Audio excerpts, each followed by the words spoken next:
nó phải nó khổ kia. Ố Nó khổ nó có nụng nè nó. à đẹp chưa?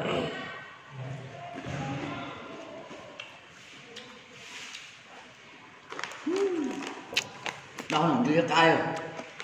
Ăn đồ ăn cho này. Thằng chỉ cá. Yên tâm không? Cái nắng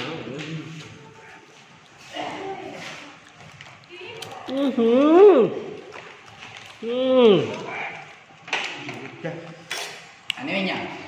Có một trụ ở rẻ à? Chắc cứ dễ rồi liền. Tả ô, nó tải ha.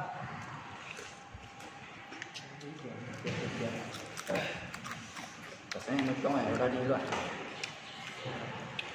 Cái này chỉ đánh cô đây. Chưa chó. Cua nữa. Cái càng thay là ở chỉ lần giảm con thì ạ. Cua sờ đo kia có bún rồi nè, để khát tiền nè, cua đúng kia nè. Nó kia nè, để lo cái kia. Cũng ngược hắn vô hai chiếc tàu luôn đấy. Như ta nói đầu tiên đem này chế là tam hóa. Có để có lọt trở thế nên chỉ cá.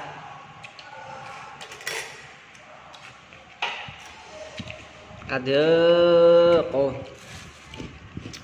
Phun về làm gì? Em ăn nó à? Nhưng mà chỉ xài đây nè, nó tàn cho suy giả. Cho cụ cho nó hết để.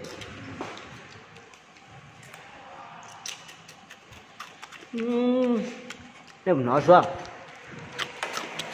Nếu mình nào có sụn nó. Cầm nó.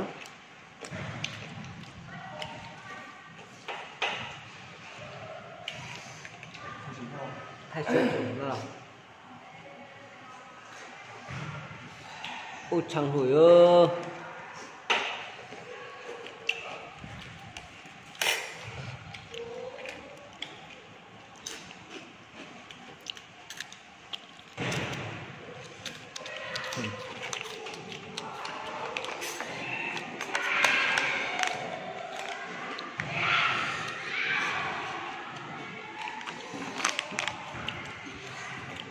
Nhang bốn được thay nhang tôi hơn lo hơn nồng rồi.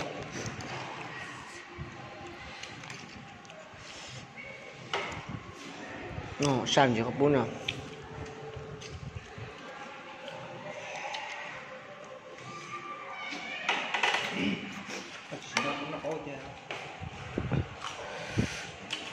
Ô, chỉ thọ, chỉ tối rồi. Thì thằng nó chỉ cũng chịu xỉ nha. Giờ nó có lo nóc cái nó. Hay nó chỉ tọt cho nó không nóng. Có củ dẻ phun lên đôi kia. Yêu. Nó chỉ tao chỉ đó. Chỉ thôi. Nó không nóng ba chim chỉ ha chẳng. Cầm nó.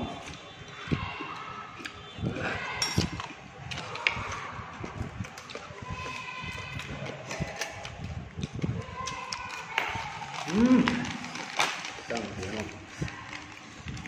Mua ấn tượng không nhỉ? Nó không ăn được gì sau có mùa ha nó à. Cá sơn thì nó tiếp cá. Có chỉ là tổ sú ấy, tổ sú mà.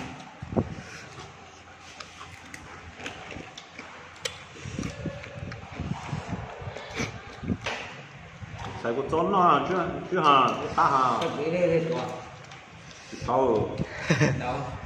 đâu đâu cái phí chứ à.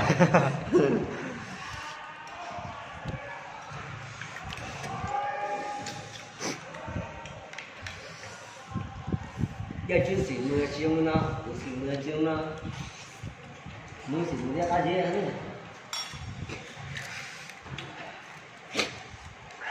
Nó rất là khó quá.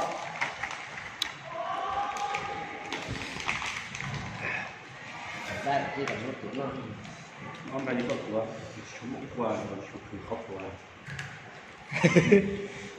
con đe à Khóc của chứ không vấn đề nào chứ gì hả?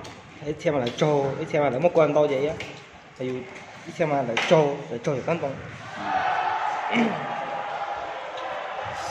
Ta rồi, cái này nó rồi tí, ta chỉ để chả cũ đâu, nó luôn chuyển xong này thì cho nó có chỉ cho cái, chỉ nó sang có một con chữ lớn à, nó chỉ có một con chữ lớn à. ôi Chào chị đó. Chẳng lớn đây nó. Đúng mà. đỡ Chứ chị ta thích đỡ nè. Không ăn cháy quá. Nó ít lần nữa chẳng nào, nó có nổi nó có Cháy phun. tao đó. Quý lần nữa. Nó bị sai. Nó chỉ làm gì nha. Quý lần thì nó làm gì nhá. Chí nào nó chí nào tí mảng đá chí đó nè.